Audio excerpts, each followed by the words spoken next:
From the botching of a Royal Rumble record, to a quite interesting WrestleMania detail, to the injury that changed plans for a certain wrestling icon. Each of these facts right here all helped make 2015 a truly fascinating year in the weird world of WWE. So with that in mind, I am Gareth, this is What Culture Wrestling, and here are 10 fascinating facts about WWE in 2015. Number 10, Titus O'Neil botched a Royal Rumble record. Nobody who watched it could ever forget Titus O'Neil's worldwide slide at the so-called greatest Royal Rumble in 2018. It was one of the most iconic botches in WWE history, and made everyone laugh behind the curtain. Vince McMahon was not giggling back in 2015 though. Titus botched what was supposed to be a record-setting moment. O'Neil was meant to be eliminated from the Rumble after just 1 second at most, but he was out of position when Roman Reigns and Dean Ambrose charged in to eliminate him, so the trio had to repeat that spot quickly. It was a little bit awkward. In the end, Titus actually lasted 4 seconds, which matched Jerry Lawler and Bushwhacker Luke, and Vince was reportedly fuming about it. WWE wanted O'Neil to at least match Santino Marella's exploits from 2009. The funny man went 1.9 seconds, of course, and Titus was gonna claim the new unwanted record. It was not to be though, and all of the heat came down on poor O'Neil's shoulders. Now I want to know, what do you think is the funniest moment in WWE history? Is it the Titus worldwide slide or something else? You let me know in the comment section down below. Number 9, Chris Jericho only worked 3 TV matches. A lot of big name pro wrestlers viewed house show loops as a necessary evil in their primes. In fact, some, like Hulk Hogan, Kevin Nash, Scott Hall and others, negotiated terms in their contracts with WCW that meant they didn't have to tour and only did TV and pay-per-views. Then there was Chris Jericho's odd request in 2015. Y2J turned down a spot in the 2015 Royal Rumble match and told WWE he only wanted to work house shows. Right. That meant that Jericho only worked 3 matches on camera that year. They came versus Neville at Beast in the East on the 4th of July, a 6-man at Night of Champions in September, and versus Kevin Owens on the Live from MSG special on the 3rd of October. Jericho broached the Rumble situation on his podcast and said he fancied exclusively wrestling live events for added value on those cards. His boss at the time surely didn't like that plan much, but McMahon still went along with it for a while. It's also a unique stat to say that 2 of Jericho's 3 televised matches in 2015 fell on live, non-pay-per-view WWE Network specials too. So yeah, there's that. Number 8, The Rock convinced UFC Ari Ronda Rousey. Dana White was reportedly hesitant to let Ronda Rousey show up at WrestleMania 31, but The Rock stepped in to lay the smackdown.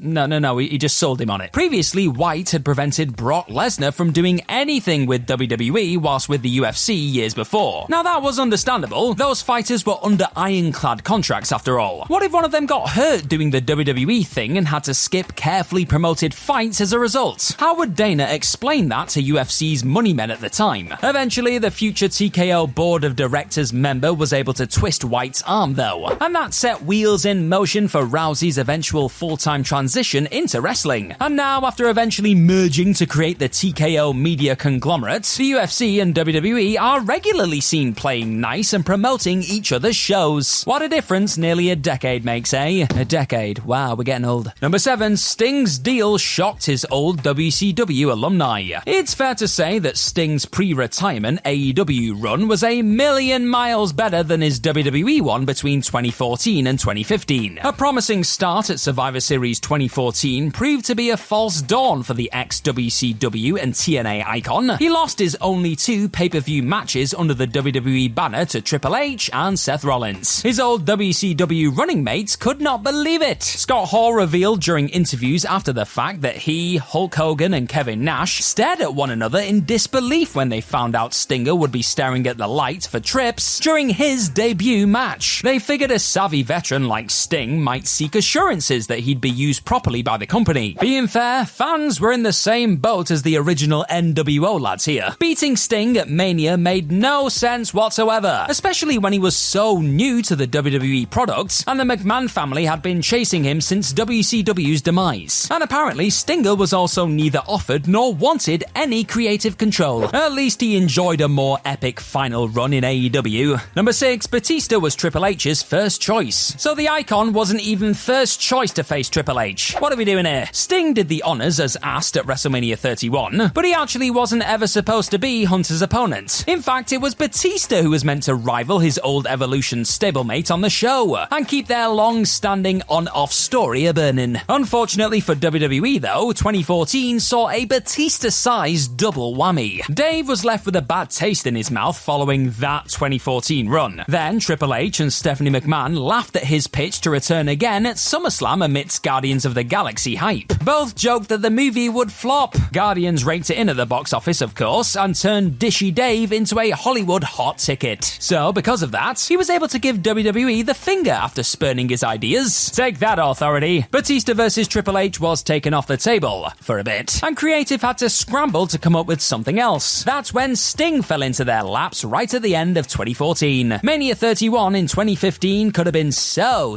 very different. Thanks for stopping by to watch this What Culture Wrestling video today, my friend. And if you're enjoying what you're watching, then hit that subscribe button down below and you will get more of this What Culture Wrestling stuff in your life. Now back to the video. Number 5, Eric Rowan's injury changed Sting's plans. SummerSlam should have been quite different too. Sting was supposed to team with Roman Reigns and Dean Ambrose versus Wyatt family gang, Bray Wyatt, Luke Harper and Eric Rowan. But then Rowan suffered a torn bicep injury and had to pull out. WWE quietly shelved the Stinger surprise too, and had ex-Shield duo Roman and Dean battle Bray and Harper in a regular tag instead. That six-man was geared to be Sting's tune-up match for a clash with Seth Rollins at Night of Champions the following month. Now, WWE chiefs considered Braun Strowman as a fill-in for Rowan on the night, but decided against it days prior to the pay-per-view. That scrapped what would have been Stinger's only SummerSlam appearance too. Night of Champions softened the blow financially because Sting was in the main event, but it would still be a painful night for the legend anyway. His career looked to be over for good after suffering a nasty injury following a buckle bomb from Seth late in the match. But the Icon's story thankfully had a happier, rather elite ending. Number 4, Lana ended 2015 with nuclear heat. WWE fans fancied forgetting all about the dire love fest storyline that saw Lana split from Rusev, turn babyface, and start getting the hots for Dolph Ziggler. Summer Rae was drafted in as Ruru's replacement for his ravishing Russian, but the story was an uncoordinated mess of bad ideas and even poorer execution. It was spluttering along on life support when real couple Rusev and Lana got engaged in October 2015. TMZ got hold of the story, which eventually caused issues behind the scenes. WWE management were furious at the couple for stomping all over their admittedly dreadful and already dying storyline. Lana later claimed on Talk Is Jericho that she took all the heat backstage for the situation, but denies leaking the news to TMZ herself. Regardless of who dished the details to celeb gossip mongers, Vince McMahon was out for blood, and Lana suffered a creative slide that'd make Mordecai blush. She ended the year with nuclear heat. Number 3, the first Mania in 13 years without a 20-plus minute match. How's that for a detail? WrestleMania 31 marked the first edition of the famous Super Show series to feature 0 matches that exceeded 20 minutes in length since Mania X8 in 2002. The longest bout on the night was Triple H beating Sting in 18 minutes 36 seconds. For reference, the longest at X8 was The Undertaker beating Ric Flair in 18 minutes 47 seconds. Every event in between those two had at least one match lasting longer than 20 minutes. It's not like Hunter to keep it that brief. The game enjoyed a lengthy scrap on the biggest show of the year, so the relative brevity of his bout versus Sting likely owed to the latter's lack of ring shape. The Stinger hadn't wrestled since working for TNA in January, and he hadn't been in a match as long as the Trips one since October 2013. Honestly, a lot of Sting's TNA matches were shorter than you might imagine or remember. Even Mania 31's main event pitting Brock Lesnar versus Roman Reigns went 16 minutes 43 seconds. Of course, the Money in the Bank cash-in from Seth Rollins padded things out a bit there, but it was still pretty rapid. Number 2, Roman Reigns crashed the WWE Network. Fans were angry when Roman Reigns won the Royal Rumble, so much so that hashtag cancelled WWE Network began trending on Twitter almost immediately after the pay-per-view. They were not happy. More people than WWE hoped would oblige, and folks started cancelling their subs with such ferocity that the poor servers could not handle it. Yes, Roman winning the Rumble crashed WWE servers. Obviously, this was all very silly, but it does go to show how Daniel Bryan Mania was still very much in full flow. Fans rebelled against the new chosen one, less so because it was Reigns and more so because he had the outright cheek to be anyone other than their hero. Sadly for the fan base, getting pushy was not gonna work the same way it had in 2014. Images of an open-mouthed Rock were memed overnight. He raised Roman's hand in victory at the Rumble, but was clearly uncomfortable when he heard all those boos raining down. To his credit, Reigns just smiled through the hatred and did his job as asked. Still crashed the swanky new network though. Number 1, Seth Rollins was a real-life plan B. Vince liked the thought of Roman Reigns ending Mania 31 as new champion, but everyone realized that fans were rejecting the new pet project after the Rumble, so creative crafted a contingency plan. Seth Rollins would cash in his Money in the Bank briefcase and shock the world right at the end of the show. It was a backup plan and nothing else come the day of WrestleMania. In Vince's mind, Roman was still gonna tower above everyone else at the end. Then, during the Rock segment with Ronda Rousey midway through the show, officials hauled Seth, Roman, Brock Lesnar and several others into a room backstage